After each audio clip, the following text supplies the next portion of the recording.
Olá você que nos acompanha. 2022 chegando ao fim.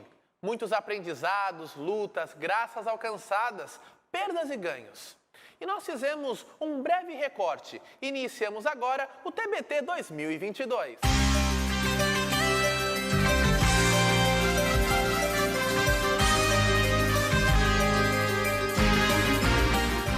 O ano começou aqui na Canção Nova, em Cachoeira Paulista, com a retomada do acampamento de Ano Novo, após a pandemia do Covid-19. Motivo de alegria, entrega do ano e estabelecimento de metas. Com o toque do Senhor, os olhos da fé já se tornaram realidade para enfrentar as batalhas da vida, a partir da palavra de Deus em Jeremias, que inspirou o retiro de Ano Novo. Tenho planos para vós, planos de esperança e alegria. Depois de tempos difíceis, os fiéis puderam voltar à Cachoeira Paulista para celebrar a virada de ano e a passagem para 2022 na presença de Deus. E teve até pedido de casamento no retiro. Literalmente, o novo de Deus no ano que se inicia. 2022 também foi o ano da santidade. Novos beatos e santos, Artemisia, Scalabrini, João Paulo I. A Igreja no Brasil, em especial, recebeu duas novas beatas, as mártires Benigna e Isabel Cristina.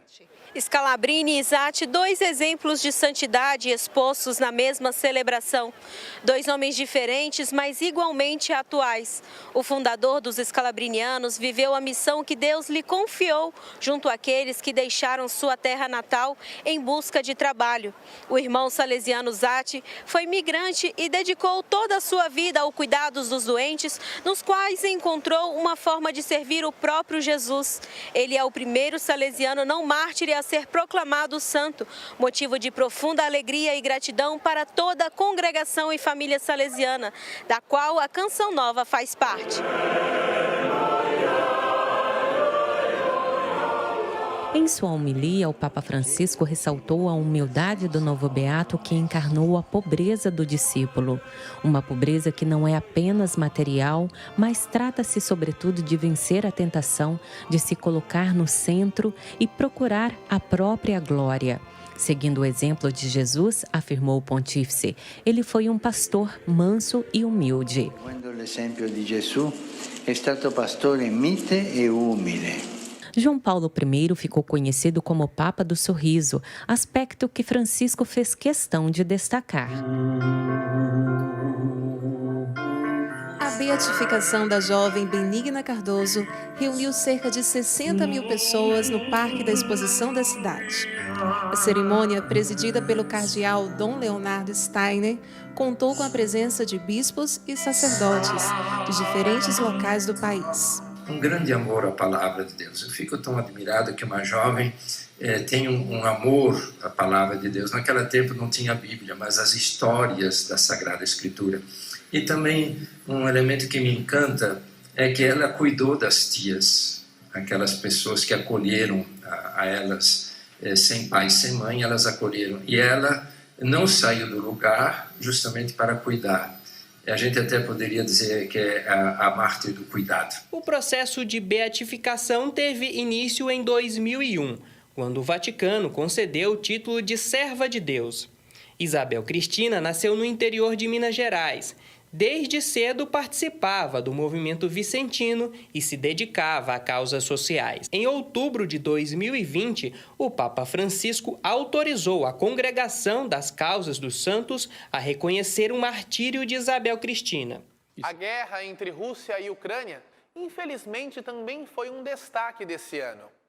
A Igreja Católica, através das mais variadas frentes, não abriu mão de ir ao encontro do povo que mais sofria. O episcopado brasileiro, refletindo o pedido do Papa Francisco, também realizou orações em todo o território nacional, consagrando os dois países ao Imaculado Coração de Maria.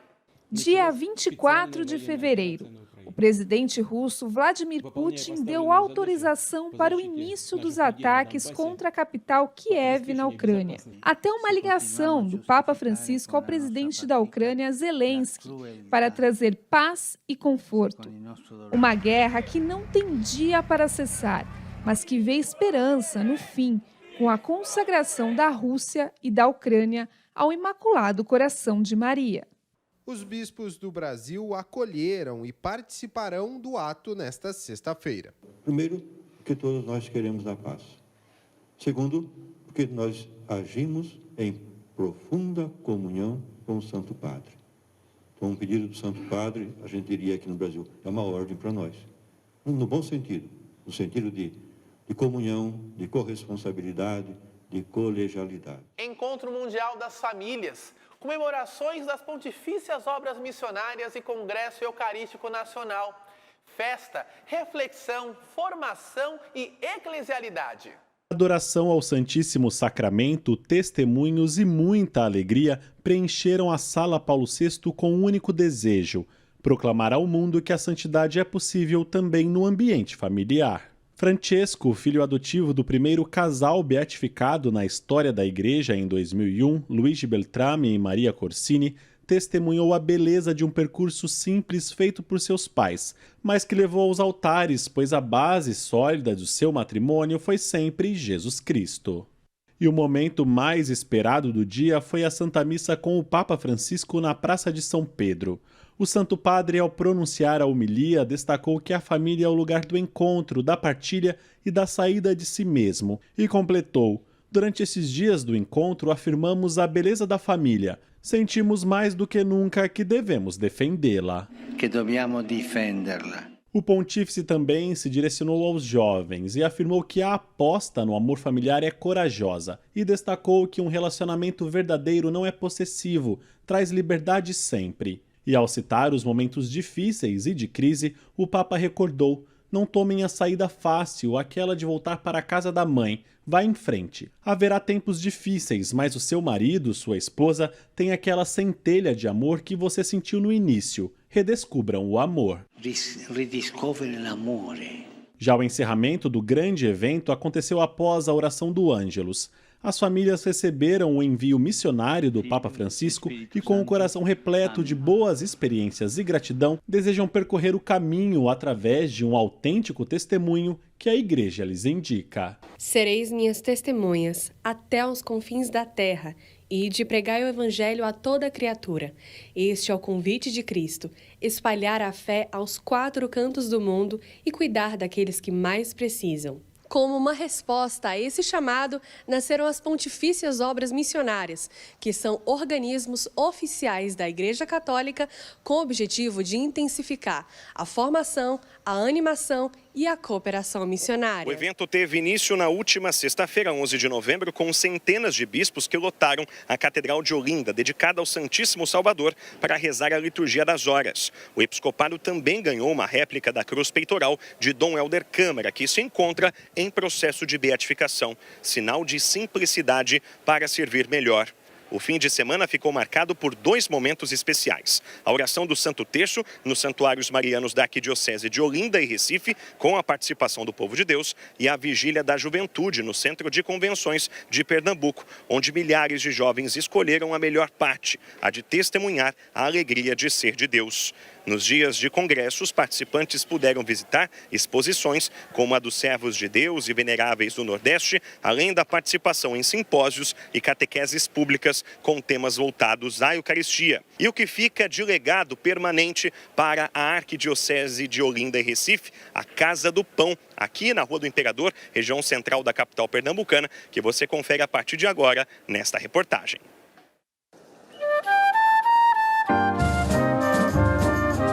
15 de novembro de 2022, dia que jamais será esquecido pela Arquidiocese de Olinda e Recife. A Casa do Pão, legado do Congresso Eucarístico Nacional, veio para ficar. Ano jubilar para movimentos, congregações e novas comunidades. Focolares, Shalom, Camilianos e Canção Nova renderam graças a Deus por suas missões, que fecundaram vidas, contribuindo para a construção do reino de Deus, a civilização do amor. A unidade sempre esteve presente na igreja.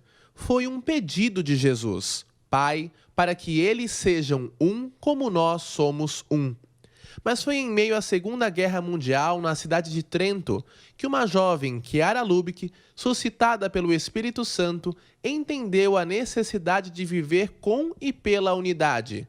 no diálogo com todos os povos, crentes e não crentes, levando à frente essa essência eclesial. Chiara também quis que essa manifestação concreta chegasse ao Brasil. E foi nesta casinha que tudo começou. A Mariápolis Gineta, que hoje leva o nome de uma das primeiras companheiras de Chiara Lubick, hoje serva de Deus, completa 50 anos de missão em São Paulo e no território nacional. Pedimos a Nossa Senhora um sinal. Aí qual foi o sinal concreto? Quando nós chegamos em casa, encontramos um telegrama, que naquela época, no meio de comunicação era telegrama, dizendo, esse irmão dela dizendo, olha, eu estou mandando um valor para as suas obras missionárias. A própria Chiara, quando esteve aqui, ela viu essa Mariápolis como um centro nacional. Sinais da providência marcam a história da Mariápolis Gineta e ressoam até hoje na vida de seus habitantes, consagrados, sacerdotes e leigos. Quando Chiara esteve aqui na primeira visita sua e outras ocasiões, ela definiu a Mariápolis como um modelo de sociedade e cidade de testemunho e formação daqueles que residem aqui, mas também de muitas pessoas, famílias, jovens consagrados que passam aqui para uma imersão no carisma da unidade. Esse ser casa para todos, sabe? Eu acho que é um sinal. Porque as pessoas que chegam aqui têm que se sentir casa. Uma festa celebrada em grande estilo. Afinal, são 40 anos de história. Nada melhor que comemorar juntos. Por esse motivo, os missionários da comunidade Shalom, vindos de várias partes do Brasil e do mundo, se reuniram em uma convenção em Roma para um encontro com o Papa Francisco. Na Sala Paulo VI, no Vaticano, o grande convidado da festa foi recebido com alegria e acompanhou o discurso do fundador da comunidade Shalom, Moisés Azevedo, e da cofundadora Emir Nogueira. Gratidão por tudo que Deus fez na nossa vida, na nossa história. Nós fomos os primeiros alcançados. Nós fomos alcançados pela misericórdia de Deus, fomos alcançados pelo carisma. Somos filhos da igreja e viver essa experiência junto com o Santo Padre, o Papa Francisco, ouvir suas direções, ouvir suas orientações, só pode brotar uma imensa gratidão. A história dos camilianos começa em Pádua, na Itália, quando um sacerdote brasileiro foi atendido em um hospital administrado por eles em 1922. A província camiliana brasileira, quando veio para cá, eu disse que nasceu no leito de enfermidade, porque foi em torno de um padre enfermo, da Arquidiocese Mariana, que surgiu esse convite, para a gente vir para o Brasil. Em 15 de setembro de 1922, 2 religiosos camilianos desembarcam no Brasil. Neste memorial, centenas de objetos ajudam a ilustrar a trajetória de 100 anos dos camilianos no Brasil. Aqui nós temos as relíquias de São Camilo de Leles, fundador da ordem. E este é o passaporte do padre Inocente Radrizani, um dos primeiros religiosos a pisar em nosso país em 1922.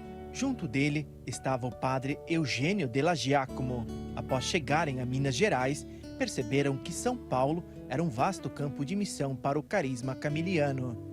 Bom, o carisma camiliano é assistência corporal, como também espiritual, aos enfermos.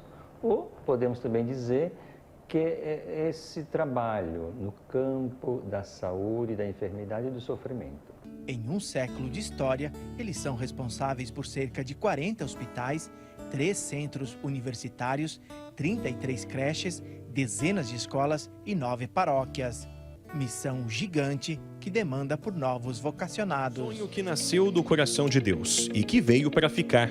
Em seus 40 anos de existência, muitos são os motivos para celebrar as vitórias da Fundação João Paulo II. Aqueles que semeiam entre lágrimas recolherão com alegria, diz a palavra de Deus.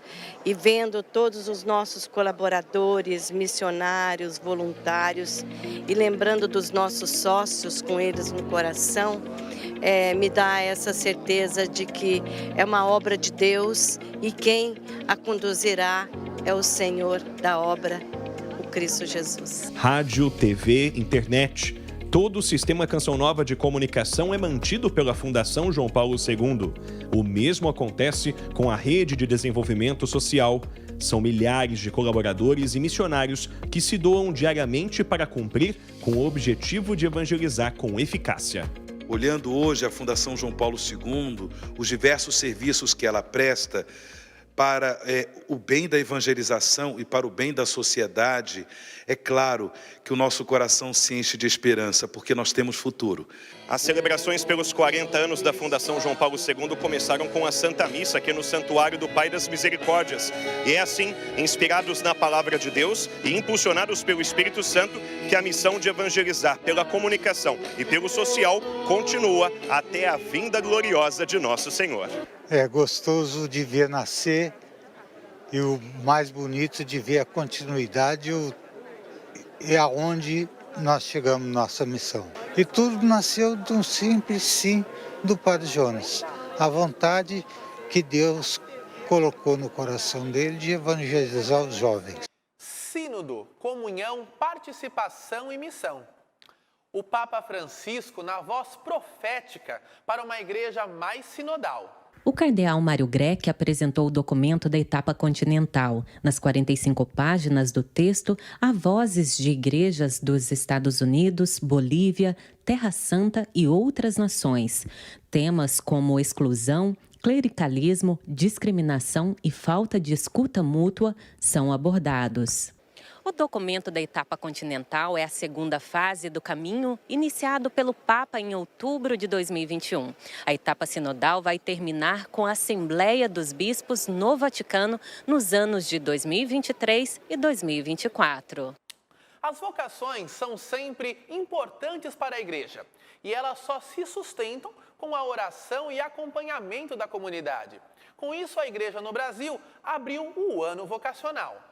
Coletiva de imprensa, Dom João Salmo, presidente da Comissão para os Ministérios Ordenados e a Vida Consagrada da CNBB, falou sobre a necessidade de uma igreja em comunhão, missionária, aberta aos pobres e dedicada às diferentes vocações. Resultou muito claro que o tema deveria ser abrangente, não deveria ser um ano de se trabalhar só as vocações, a vida consagrada, a vida sacerdotal.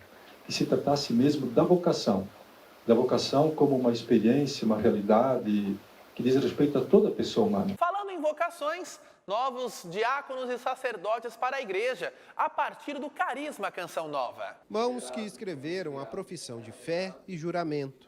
E para a nossa salvação, desceu dos céus e se encarnou pelo Espírito Santo. Poder acolher esses novos homens que entregam a sua vida a Deus ao serviço do Carisma Canção Nova, ao serviço da igreja. Postas em obediência, pedem as bênçãos para saírem em serviço. E que a luz do Espírito Santo saiam daqui também missionários, porque todos nós, pelo nosso batismo, somos discípulos missionários, somos sacerdotes, profetas e reis.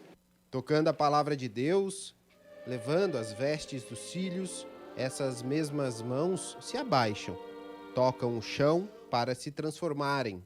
Como homens novos e novos sacerdotes, eles se levantam com a obrigação e o dever de ensinar, de santificar e de reger os fiéis leigos por meio da liturgia como pastores ao reino dos céus. O padre deve ser esse que une principalmente as pessoas a Deus. No jardim da comunidade Canção Nova, cultiva-se o carisma.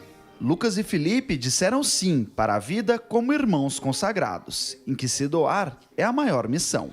Com as palavras do bispo diocesano de Lorena, Dom Vladimir, receberam a ordenação do diaconato, fruto de uma longa jornada de dedicação ao sagrado. Dizem o seu sim, se colocam a serviço, estão disponíveis e doam a sua vida integralmente ao serviço da igreja, porque amam a Deus.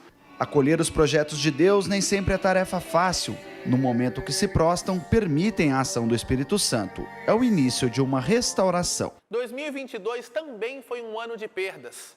Padre Leandro Couto, da comunidade Canção Nova, e Dom Cláudio Umes realizaram sua Páscoa definitiva.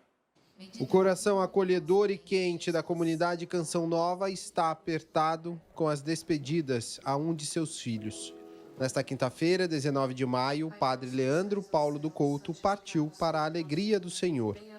O sacerdote deu entrada no Centro Médico Padre Pio, em Cachoeira Paulista, no fim da manhã, com um quadro de cianose central, quando o sangue com baixa concentração de oxigênio já chega nas artérias.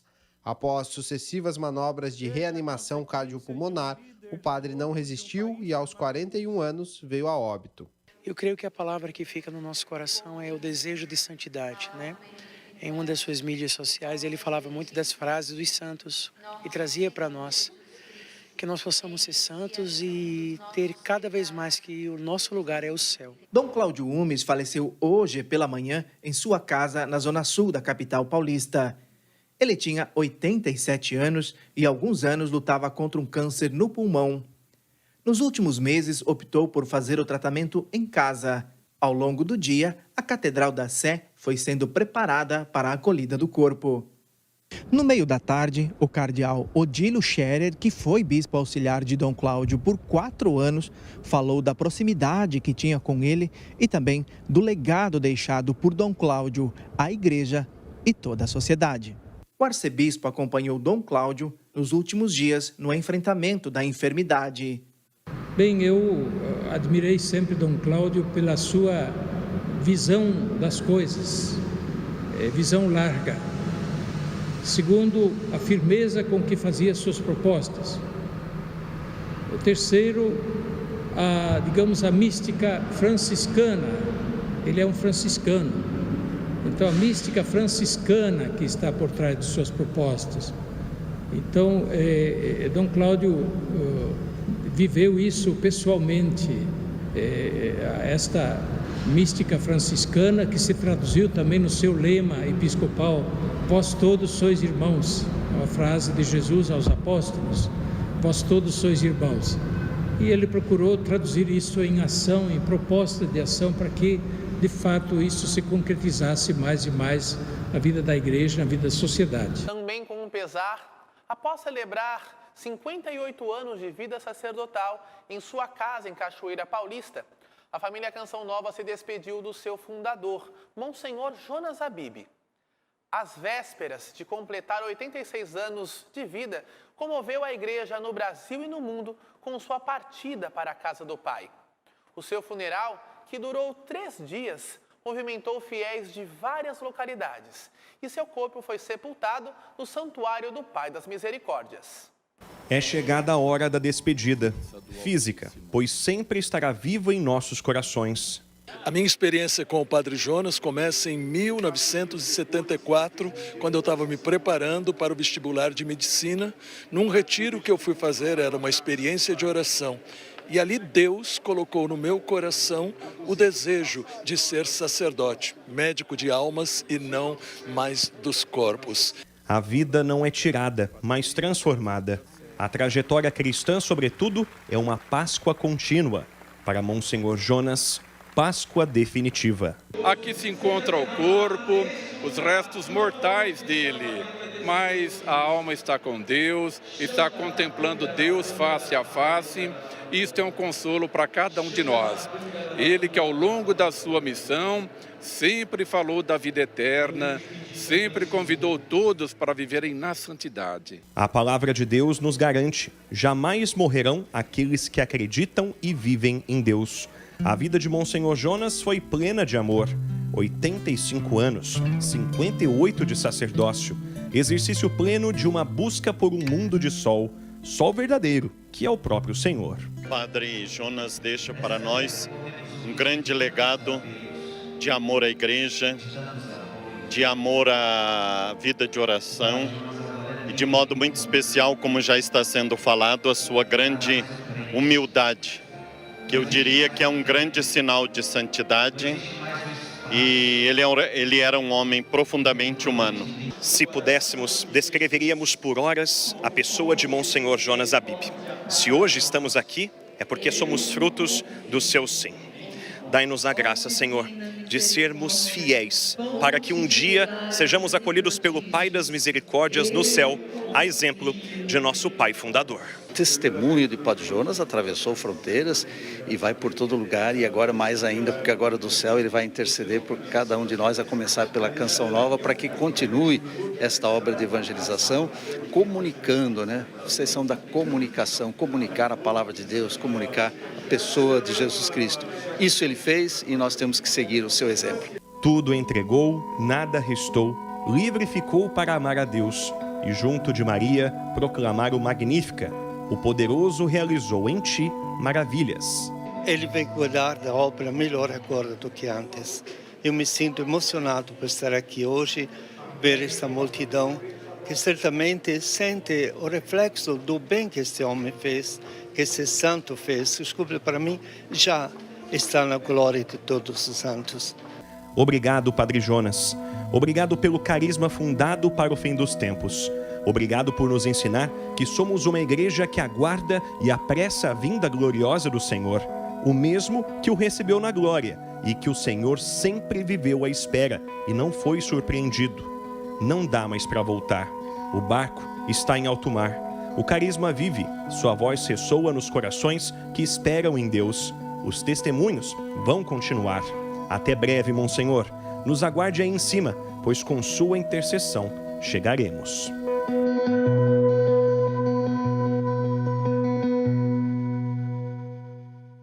No dia em que Monsenhor Jonas Habib completaria 86 anos de vida, a comunidade Canção Nova celebrou de forma diferente esse aniversário. Padre Jonas é sinônimo de vida. Vida é dom, um dom eterno, sobretudo em nossos corações. É um dia especial, é um dia de alegria e com certeza ele está muito alegre na eternidade junto de Deus.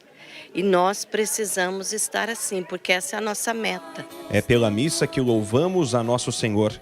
Unidos ao amor do Pai fundador da Canção Nova, é possível recordar o passado, constituir o presente e confiar a Deus o futuro. E aí a gente tem que não somente manter aquilo que ele nos deixou, mas eu penso que é fazer frutificar ainda mais, que cresça ainda mais a obra Canção Nova, é o presente que a gente pode dar para ele. Tomar o bastão e seguir em frente. A saudade, que é parte do caminhar da vida, deve ser também combustível para a fidelidade. Confiar no Pai e amigo que continuará a nos ajudar. Para mim é uma alegria muito grande, porque eu sei que onde ele está, de lá ele está intercedendo por mim, por vocês, por todos nós. É um misto de saudade e o coração enche, né, de alegria, de saber que a gente tem esse intercessor por nós, essa esperança viva no meio de nós. É muito lindo, muita emoção. Monsenhor Jonas Habib nasceu, foi ordenado padre e faleceu no Advento. Todas estas datas representam sinais de Deus para nós. Primeiro, pela presença que Nossa Senhora deve ter em nossas vidas. E segundo, que este é o tempo propício para preparar o nosso coração para aquele que virá, nosso Senhor Jesus Cristo. Quantas conversões, quantas famílias restauradas, quantas bênçãos as pessoas estão dizendo, né, que receberam de Deus através do Padre Jonas. Então, é com essa alegria que a gente deve olhar para a vida dele e traduzir também na nossa vida, continuando a obra que ele startou. Parabéns, Padre Jonas. Nós te amamos. Às vésperas de iniciarmos um novo ano, todo o jornalismo Canção Nova rende graças a Deus por tudo o que viveu. Agradecemos a cada um de vocês que nos acompanharam neste ano. Trabalhamos aqui o ano inteiro, em várias frentes, no Brasil e no mundo, a fim de que você ficasse sempre bem informado. Assim, continuamos na missão de fazer do jornalismo cada vez mais a serviço da vida e da esperança. Nos vemos em 2023!